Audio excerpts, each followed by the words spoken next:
వచ్చేది తన మదిలోని కలకలనన్ని అమ్మలకేగ తెలిపేది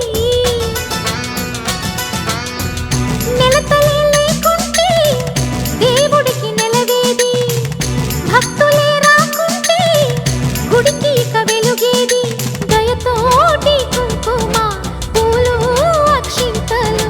మనమంతా ఇవ్వాలి తన తాళి నిలపాలి తాళి కాచి ముత్తైదా ఎల్లమ్మ ఎల్లమ్మ పోదామా ఎల్లమ్మ ముసురు కాచి ముత్తైదా